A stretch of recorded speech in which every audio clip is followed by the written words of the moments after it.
Dice: había un hombre en Ramataim de Sofim, de la región montañosa de Efraín, que se llamaba Elcana, hijo de Jeroam, hijo de Jehú, hijo de Tou, hijo de Suf, efrateo. Y tenía 2 mujeres. El nombre de una era Ana y el de la otra Penina. Y Penina tenía hijos, pero Ana no los tenía. Versículos 3 al 5 todavía. Este hombre subía todos los años de su ciudad para adorar y ofrecer sacrificio al Señor de los ejércitos en Silo. Y los 2 hijos de Elí, Ofni y Finés, eran sacerdotes del Señor allí. Cuando llegaba el día en que Elcana ofrecía sacrificio, daba porciones a Penina, su mujer, y a todos sus hijos e hijas. Pero a Ana le daba una doble porción, pues él amaba a Ana, aunque el Señor no le había dado hijos. Amén. Le voy a rogar que me acompañe a hacer una oración y que el Señor nos ampare y nos agarre ministrados, diría mi pastor. Padre, en el nombre de Jesús quiero darte gracias por este hermoso privilegio, Señor, de ser un portavoz tuyo, de este mensaje que sin lugar a dudas brotó en tu corazón para tu iglesia. En el nombre de Jesús quiero suplicarte la unción de tu Espíritu Santo, que se manifieste en esa forma pentagonal, una unción apostólica, una unción profética, una unción evangelística, una unción pastoral y una unción magistral, para que tu palabra llegue a tu iglesia conforme a lo que tú has designado para ella. Que cada uno pueda recibir la porción que necesita y que podamos también, Señor, recibir el entendimiento necesario en nuestro corazón. En el nombre de Jesús te damos las gracias, Señor. Amén y amén. Bien, quisiera volver a los primeros versículos para poder presentarle algunas cosas interesantes que el Señor nos deja ver en la Escritura. Para empezar, yo creo que ninguna palabra está de más en la Biblia. Cada palabra tiene un significado, cada palabra conlleva un mensaje de Dios para nosotros, y que definitivamente Dios no puso nada de más en la Escritura. Y entonces, cuando nosotros vemos pasajes como este, los versículos que usted puede ver en la pantalla, si no es por la revelación del Espíritu, podría hasta parecernos una lectura un poco aburrida. Pero cuando el Señor empieza a hablarnos, empieza por el Espíritu, levantar el texto y nos deja ver el espíritu de la palabra que está detrás del texto, creo que podemos entender cosas extraordinarias que la mente humana jamás podría entender ni explicar. Entonces, yo quisiera empezar llamando su atención con lo que dice acá. Este es prácticamente el versículo 1, el perfil, la descripción de un hombre con el cual Dios tenía un propósito extraordinario.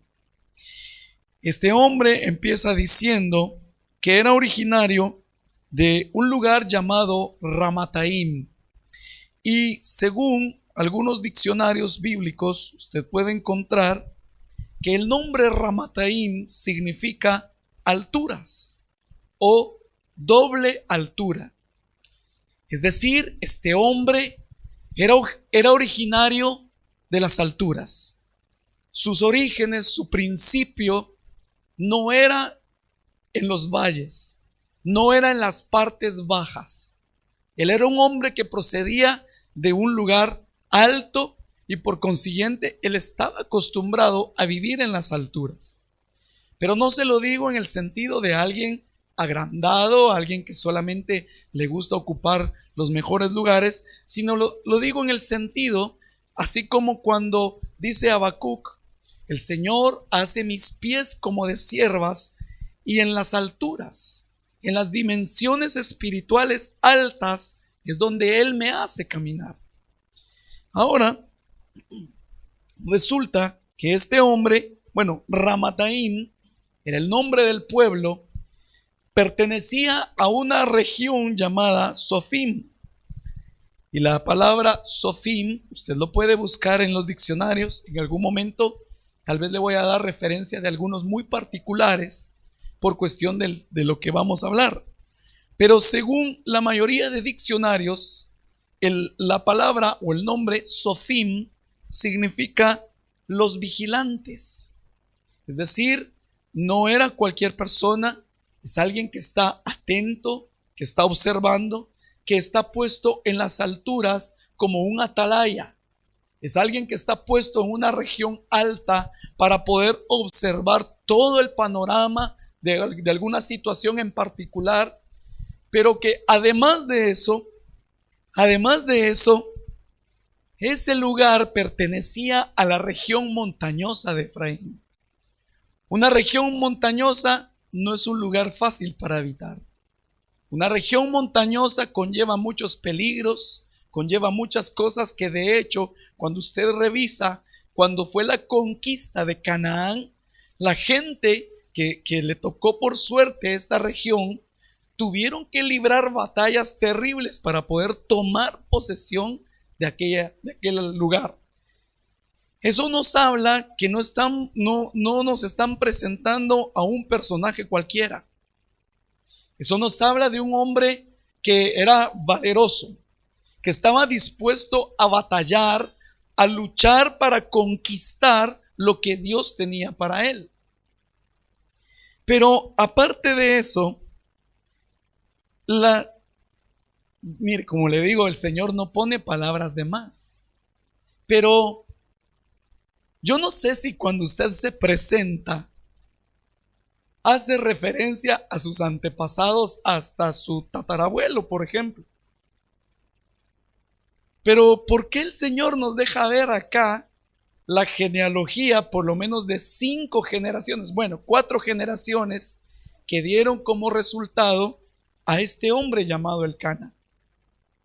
Sin lugar a dudas, creo yo que hay algo que el Señor nos quiere mostrar a través de eso.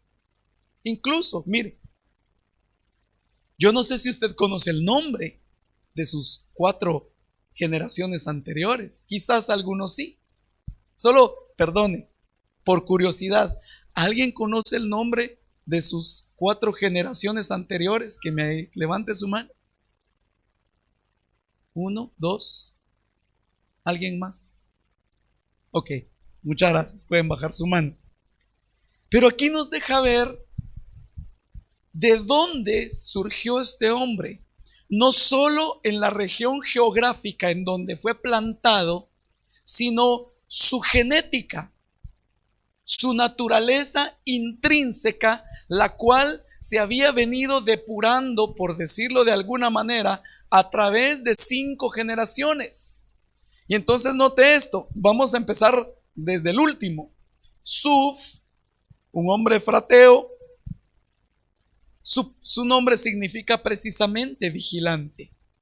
De hecho, cuando usted investiga varios diccionarios, se puede dar cuenta que el nombre Sofim, que era el nombre de la región, de la ciudad, del pueblo, viene a ser prácticamente el plural del nombre Suf. Es decir, todo empezó con un hombre, con un vigilante. Aquí tendríamos muchas cosas que decir, pero realmente no quiero detenerme tanto en esto porque quiero llegar a otro punto. Este hombre, el vigilante, él no dio a luz, ¿verdad? Él engendró a un hombre llamado Tou, cuyo nombre significa humildad.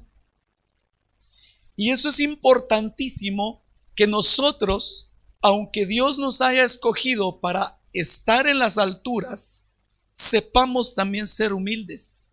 Sepamos también en algún momento habitar en los lugares bajos. Tal como decía el apóstol Pablo, yo he aprendido el secreto de estar contento cuando tengo y cuando no tengo. Cuando estoy en hambre y cuando tengo abundancia, cuando tengo riquezas y cuando tengo pobreza. Entonces nosotros debemos ver acá, si podemos decirlo así, los dos extremos. Primero las alturas, primero un vigilante, alguien que está puesto en alto como un atalaya, pero luego él engendró a alguien que se caracterizaba por la humildad. Ahora Tou engendró a un hijo llamado Eliú. Y Eliú significa mi Dios es Jehová. Como que de alguna forma ellos lograron entender y empezaron a trasladar a sus generaciones que el único que podía hacerles llevar un equilibrio entre las alturas y la humildad era Dios. Ellos llegaron, por decirlo así, empezó a estas alturas a ver una conciencia, una vida entregada, una familia entregada de alguna forma al Señor. Como decía Pastor Martín, él viene de una familia cristiana. Tu padre es pastor, tus hermanos son pastores. Y créame, a veces como que da cierta envidia santa, dijo alguien, ¿verdad? No hay tal envidia santa, ¿verdad? Pero yo no nací en una familia cristiana. Yo, perdone la expresión, pero me revolqué en el cieno del mundo. Yo no puedo decir que mis ancestros fueron hombres de Dios. Claro, gracias a Dios el Señor hizo una obra extraordinaria en mi familia, y de hecho el evangelio llegó a mi casa por medio de mi padre, pero realmente no le puedo decir que yo traía esta genética. Pero el punto es que aquí hay un hombre que se convierte prácticamente en un patriarca que le va a enseñar al resto de sus generaciones que su Dios es Jehová, no los dioses del mundo, no los dioses de los paganos, sino que Dios, el Dios de ellos, es el Señor de los ejércitos. Entonces Eliú engendra un hijo llamado Jeroam, que significa quien haya misericordia.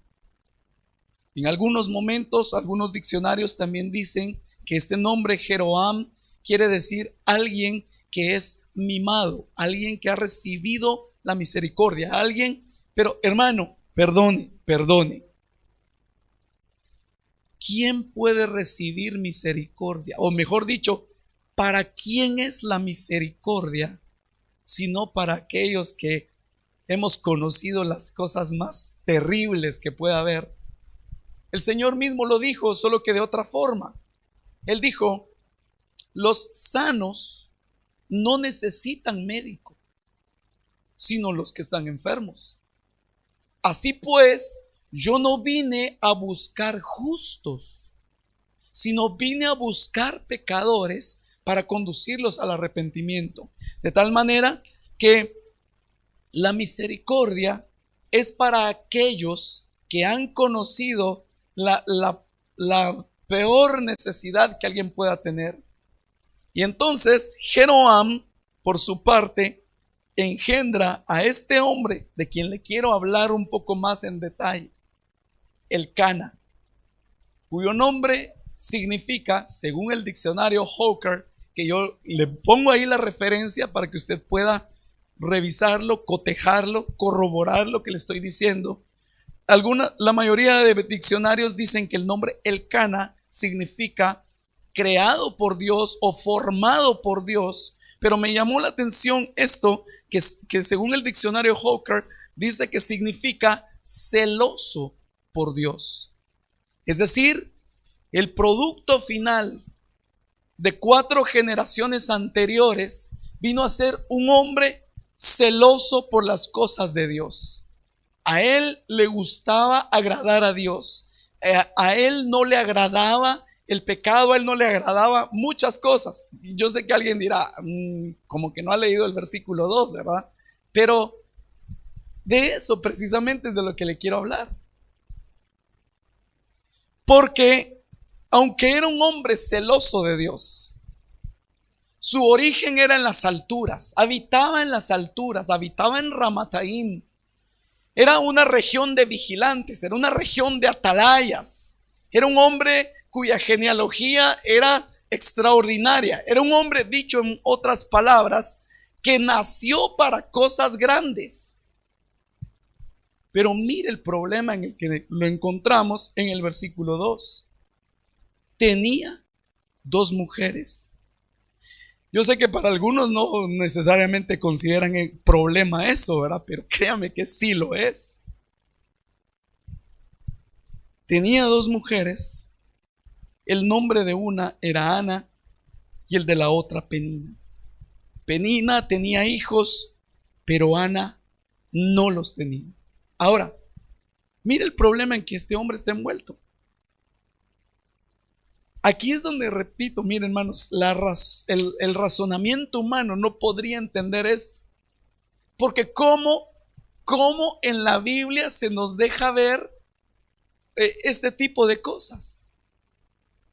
Los que quieren buscar argumentos para pecar, este sería uno extraordinario para ellos. Así como aquellos que dicen, es que David era conforme al corazón de Dios y tenía 7 mujeres, como diciendo, entonces se puede, ¿verdad? Pero no se puede. De una vez aclaro eso, ¿verdad? No estoy tratando de favorecer el adulterio o la bigamia, sino realmente lo que quiero resaltar es que este hombre tenía un problema. Había nacido para cosas grandes, pero está su vida como estancada, está su vida atrapada en medio de un problema, de un conflicto familiar, porque no solo tenía 2 mujeres, sino que entre ellas había pleitos constantemente. Y este hombre, yo sinceramente no me imagino cómo habrá sido su situación y tampoco quisiera estar en la situación de él.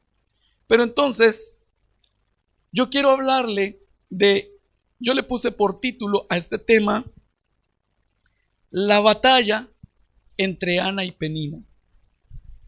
Lo que yo quiero decirle esta noche es que todos nosotros, en cierta forma, hemos estado en la condición de este hombre. Entonces, lo que el Señor me permitió ver en este pasaje es que el Cana es figura de su espíritu. Su espíritu cuyo origen no es en la tierra. Su origen es en las alturas. Su espíritu interno, obviamente, ¿verdad? No estoy hablando del espíritu de Dios que habita dentro de usted. Estoy hablando de ese espíritu individualizante que está envuelto por un alma y envuelto por un cuerpo, pero que Dios lo escogió desde hace mucho tiempo. Dios lo escogió desde antes de la fundación del mundo y lo designó para cosas extraordinarias. Dios lo designó para ser un conquistador. Dios lo designó para ser un atalaya. Dios lo designó para habitar en las alturas. Pero resulta que ese espíritu tiene 2 mujeres. Una se llama el alma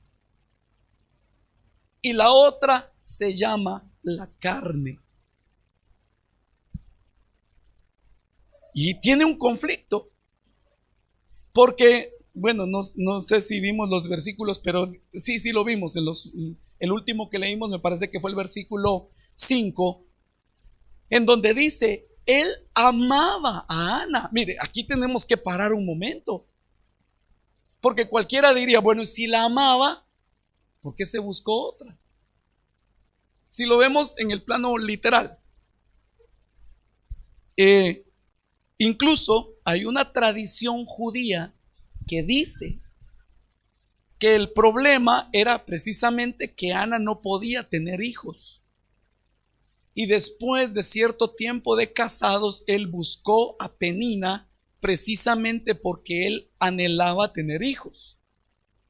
Y la otra, hermano, que de veras, como diría mi pastor, bastaba con que él le guiñara el ojo y ya estaba embarazada, ¿no? Yo particularmente creo que ella tenía 10 hijos. Ahí lo vamos a ver en un momento. Porque llega el momento en el que él le dice: ¿acaso no te soy yo mejor que 10 hijos? Claro, tenía su autoestima elevadita, ¿verdad? Pero desde luego, jamás un esposo, por muy bueno que sea, muy extraordinario, jamás va a poder sustituir la realización de una mujer como madre. Pero dejemos eso un momentito por ahí. El punto es, por eso le decía, todos hemos pasado por esa historia. Su espíritu es el Cana, que ama a Ana, la esposa, que lo literal era su esposa.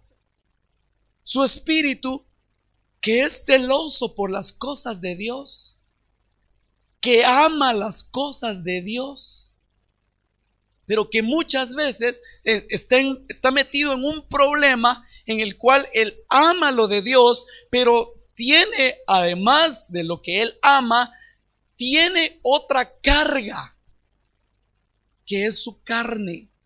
Esa es Penina. Y esa sí da frutos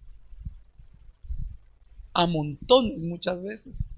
Y Ana, la que él amaba, a la que le daba la doble porción, no le daba hijos. Entonces, eso me hace recordar un pasaje que le quiero mostrar acá. Déjeme ver si lo tengo aquí rápidamente. Bueno, miremos este versículo para poder continuar con lo que le decía. Su rival, es decir, Penina, la provocaba amargamente para irritarla, porque el Señor no le había dado hijos. Esto sucedía año tras año. Siempre que ella subía a la casa del Señor, la otra la provocaba. Y Ana lloraba y no comía. Entonces el Cana, su marido, le dijo: Ana, ¿por qué lloras y no comes? ¿Por qué está triste tu corazón? ¿No soy yo para ti mejor que 10 hijos? Pero entonces, paremos un momentito. Yo no sé si a usted le ha pasado, pero a mí sí me ha pasado en algunas oportunidades, que tal vez cuando usted va dispuesto a la casa del Señor, a buscar al Señor, a adorar al Señor, claro, nosotros tenemos la bendición que para nosotros hay entrada libre, hay acceso libre al lugar santísimo, pero ellos no. Una vez al año podía él subir a Silo, en donde estaba el santuario, y allí adorar, ahí ofrecer sacrificios. Pero cada vez que subían, aunque él ya le había dado todo su parte, Ana, el alma, la que Dios le dio por compañera a su espíritu, cuando iba dispuesta a buscar al Señor, aparece la carne y empieza a provocarla, empieza a irritarla. Hermano, ¿cuántas veces se da que algunas personas vienen a la iglesia o van en camino a la iglesia y en el camino surgen problemas? En el camino se le atravesó alguien conduciendo por la calle y ya le causó un enojo, quizás en algún momento hasta brotó un insulto de su boca. Esos son los hijos de Penina, que cuando va a la casa del Señor está tratando de estorbar de tal manera que Ana llega a la casa, pero llora amargamente y no come, no se alimenta, no recibe lo que Dios tenía preparado para ella. Y ahí está Penina, todo el tiempo molestando, todo el tiempo irritando, todo el tiempo provocando, y está aquel hombre, el Cana, figura del espíritu, tratando de arreglar las cosas. Por eso le digo, mi hermano, yo no sé a cuántos les ha pasado así. No me responda, por favor, no me responda en este momento. Medítelo en su corazón y considere cuál ha sido su condición en algunos momentos. Pero ahí está el espíritu, tipificado en el Cana, tratando de arreglar la situación, tratando de que su alma sea ministrada, tratando de que su alma reciba lo que Dios tiene, pero tiene una lucha interna contra Penina. Y eso, hermano, es terrible, porque mire, ahora sí, déjeme leerle este versículo que la Biblia nos deja ver que realmente conmueve, sobre todo cuando uno ve a personas genuinas, sinceras, identificarse con estos versículos.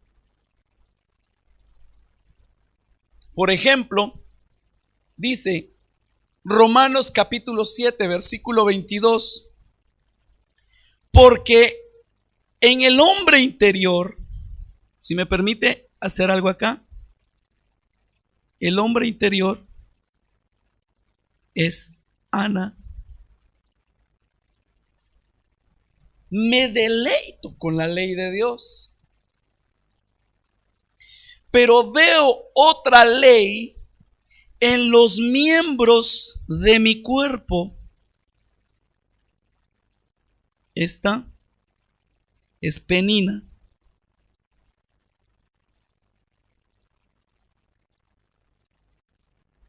No sé si se va a leer bien ahí, no sé, no salió, ¿verdad? Pero usted, por favor, deduzca mis jeroglíficos ahí, por favor.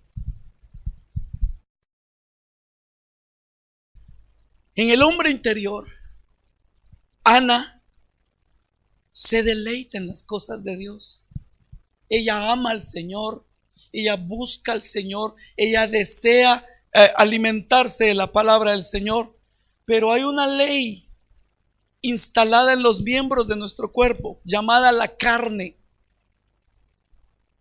Esa es Penina, que hace guerra contra la otra y me hace prisionero de la ley del pecado que está en mis miembros. Ahora mire lo que dice, hermano, no le estoy hablando de cualquier personaje.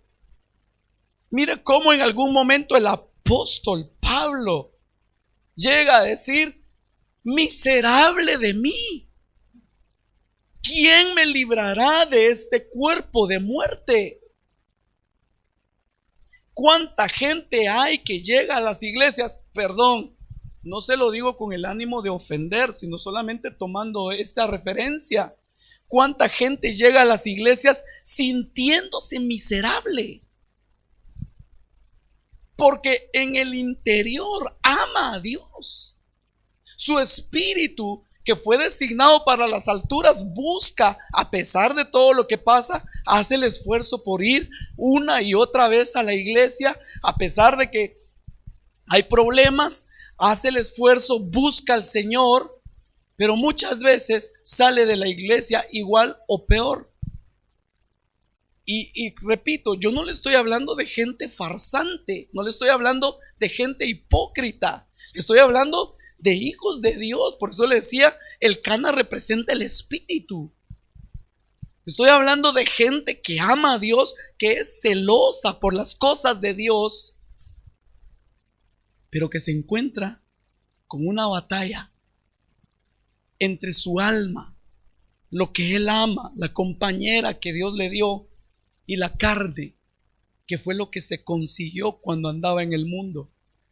Y a pesar de que ahora conoce a Dios, a pesar de que volvió en algún momento a los caminos del Señor, viene arrastrando con ese problema, y hay cosas que adquirió en el mundo que no lo dejan, que muchas veces cuando quiere adorar, muchas veces cuando quiere cantar al Señor, tal vez viene el recuerdo o quizás el dardo, la tentación, pensando, recordando cosas de las cuales Dios ya lo sacó, pero que ahí está Penina queriendo estorbar a Ana para que no adore, para que no coma y que se deprima.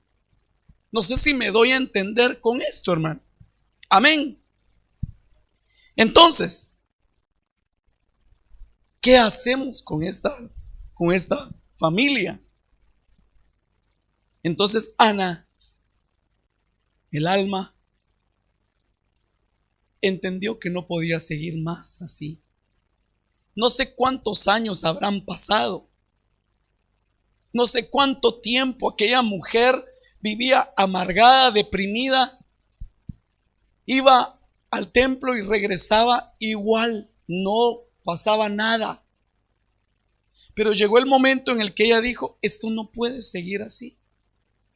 Yo ya no puedo seguir así. Y entonces, dice la Biblia, volvamos al primer libro de Samuel, capítulo 1, versículos 9 y 10. Pero Ana se levantó después de haber comido y bebido en Silo. Y mientras el sacerdote Elí estaba sentado en la silla junto al poste de la puerta del templo del Señor, ella, muy angustiada, oraba al Señor y lloraba amargamente.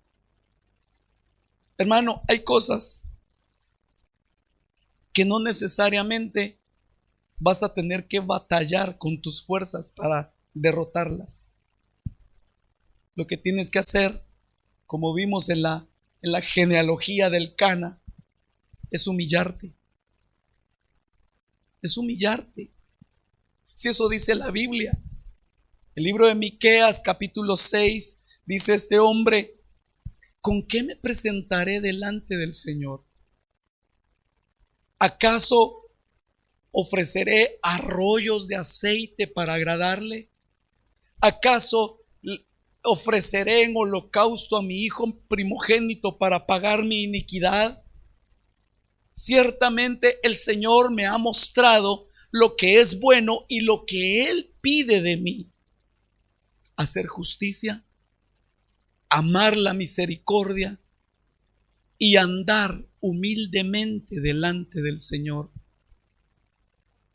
Por eso, hermano, definitivamente no es que alguien tenga que hacer algo para expiar sus pecados, porque en primer lugar la Biblia dice en el libro de Isaías, capítulo 64, si no recuerdo mal, que las obras de justicia que nosotros hacemos, o como dando a entender, las obras que alguien hace con el propósito de ser justificado delante de Dios, son como trapos inmundos delante de Él. Es más, bueno, le iba a decir algo, pero es un poco fuerte. Me disculpa que le diga algo fuerte. Bueno, no todos, mejor no. Por favor, con todo el respeto que me merecen las hermanas, pero ese pasaje literalmente lo que dice es que las obras de justicia, las obras que alguien hace para justificarse delante de Dios, son como trapos de menstruación delante del Señor. Y usted sabe que según la ley de Moisés, cuando una mujer estaba en su ciclo, era considerada inmunda, y la sangre que ella vertía de su cuerpo era considerada sangre inmunda. En otras palabras, no se trata de querer hacer buenas obras. No se trata de querer hacer nosotros algo por vencer el pecado y agradar al Señor, porque para empezar no se puede. Lo que debemos hacer es, como Ana, ir delante del Señor y derramarte delante de Él. Hermano, si Él te conoce, Porque aquí nos encontramos con otro problema. Mire, por ejemplo, lo que le sucede a Ana. Entonces Elí le dijo: ¿hasta cuándo estarás embriagada? Echa de ti tu vino. Es decir, hermano, mire, los sacerdotes de Dios, los siervos de Dios, desafortunadamente, no todo el tiempo disciernen lo que está sucediendo. Y a veces puede ser que alguien va, busca ayuda con alguien, con un pastor, un anciano, alguien de confianza, queriendo solventar su situación, y se encuentra incluso con este tipo de reprimendas. Cuando alguien tal vez va a querer confesar algo terrible, algo que ya no soporta, y sobre todo si ha sido algo recurrente, se puede encontrar muchas veces con la situación que alguien le diga: otra vez con lo mismo. Es que yo creo que ya es tiempo que vayas dejando esas cosas. Sí, pero no se puede por la fuerza humana. Entonces ella lo que hizo fue derramarse y le dijo, pero Ana respondió y dijo: no, Señor mío, no soy una mujer, soy una mujer angustiada en espíritu. No he bebido vino ni licor, sino que he derramado mi alma delante del Señor. Lo que hay que hacer es derramar el alma. Sacar todo aquello que te molesta, sacar todo aquello que tú mismo ya no soportas, pero que muchas veces impide que al entrar a la casa del Señor puedas derramarte en adoración, puedas fluir, puedas cantar, puedas gozarte, sino como Ana, ya no comía, sino que lloraba largamente, lloraba amargamente, se deprimía. Y entonces la solución fue que ella derramara su alma. No tengas a tu sierva por mujer indigna, porque hasta ahora he orado a causa de mi gran congoja y aflicción. Entonces, cuando ella derramó su alma, cuando ella confesó con su boca lo que le cargaba, lo que le causaba un problema serio, entonces mire lo que dice los siguientes versículos. Respondió Elí y dijo: ve en paz, que el Dios de Israel te conceda la petición que le has hecho. Y ella dijo: halle tu sierva gracia ante tus ojos. La mujer se puso en camino, comió y ya no estaba triste su semblante. Se levantaron de mañana, adoraron delante del Señor y regresaron de nuevo a su casa en Ramá. Y Elcana se llegó a Ana su mujer, y el Señor se acordó de ella. Cuando ella derramó su alma, cuando ella se derramó con honestidad delante de Dios, no solamente su semblante ya no estuvo triste, sino que entonces tuvo la capacidad de concebir y de dar a luz un fruto. Pero mientras ella no decía nada, mientras ella estaba cargada con tantas situaciones, quizás aún con rencor hacia aquella que era su rival, tal como lo dice la Escritura, mientras ella estaba en esa condición, ella no podía dar fruto. Apliquemos la figura que estamos exponiendo.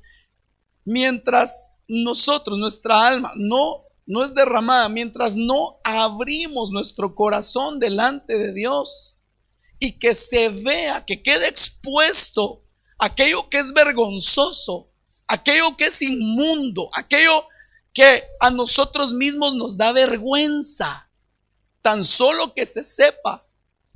Pero la Biblia dice: delante de Dios todas las cosas están descubiertas, no hay nada oculto delante de Él.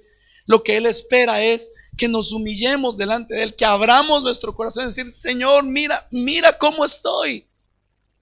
Yo quiero dar fruto para ti. Yo quiero ser como aquellas personas que yo miro, que danzan, que alaban, que sirven, que se gozan en tu presencia, pero yo no puedo. Necesito que tú hagas algo.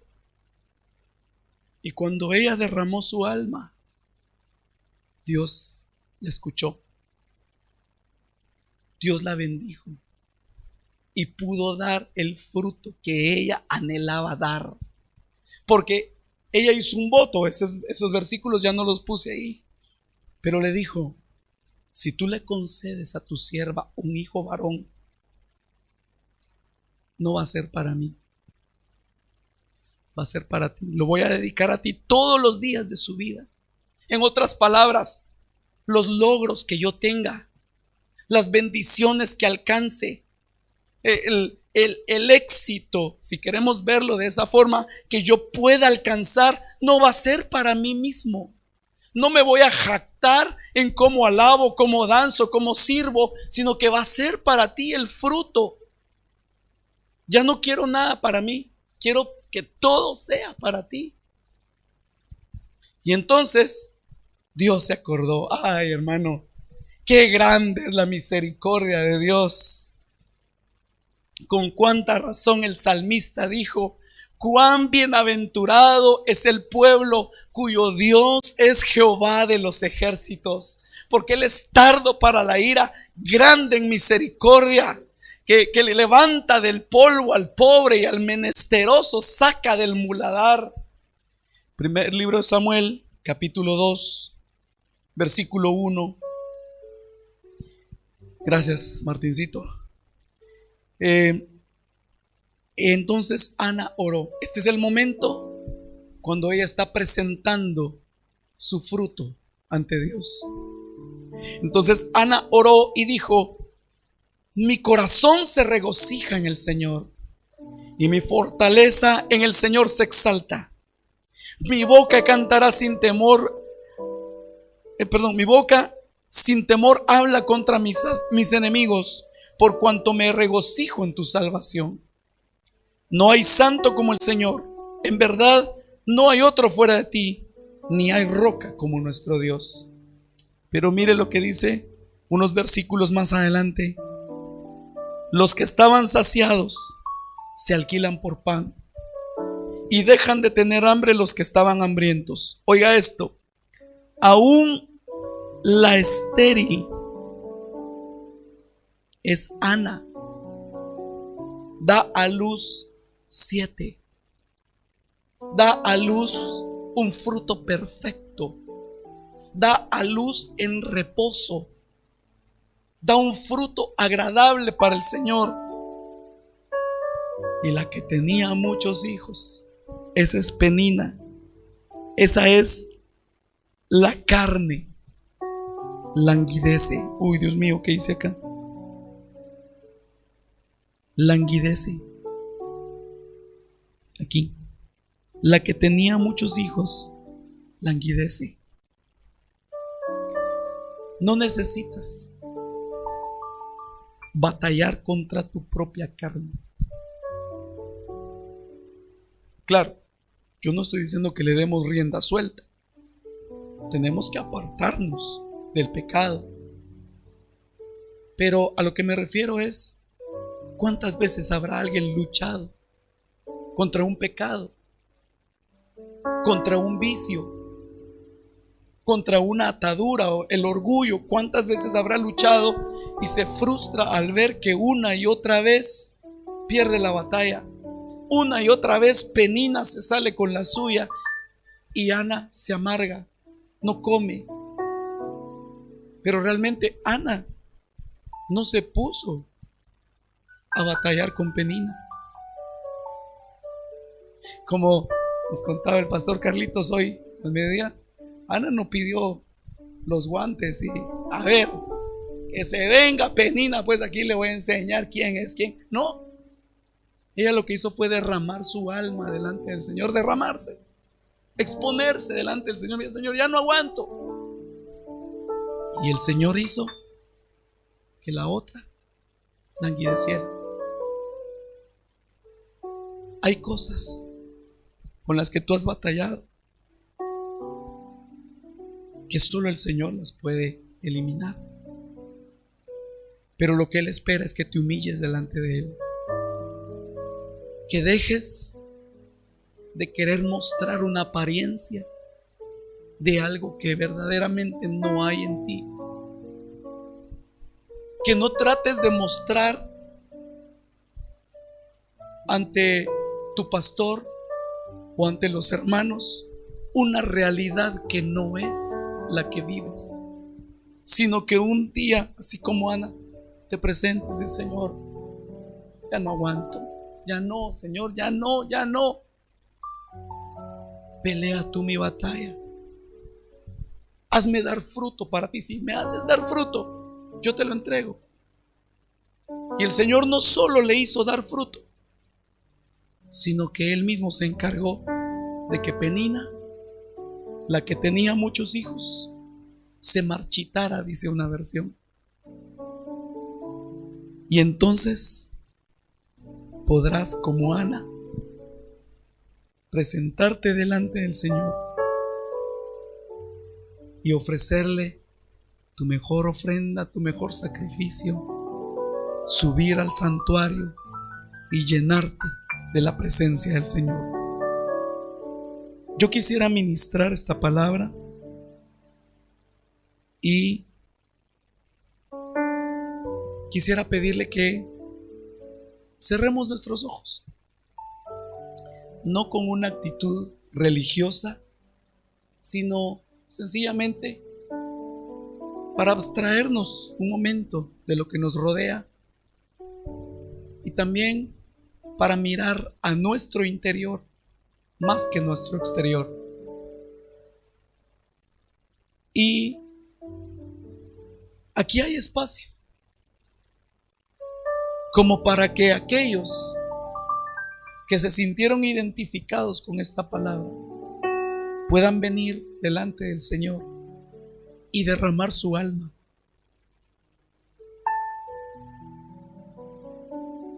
Yo sé que no es fácil, sobre todo si alguien tiene un privilegio dentro de la congregación, sobre todo si es alguien conocido dentro de la congregación.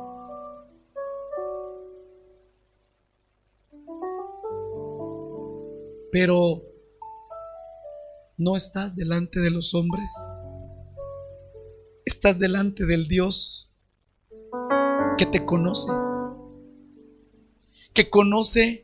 dice la Escritura, aún antes que las palabras salgan por tu boca, Él ya las conoce. Con Dios no necesitas fingir. Bueno, en realidad no deberíamos fingir nada, ¿verdad?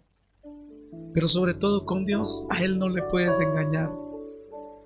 Entonces, yo quisiera orar y dejar abierta la invitación.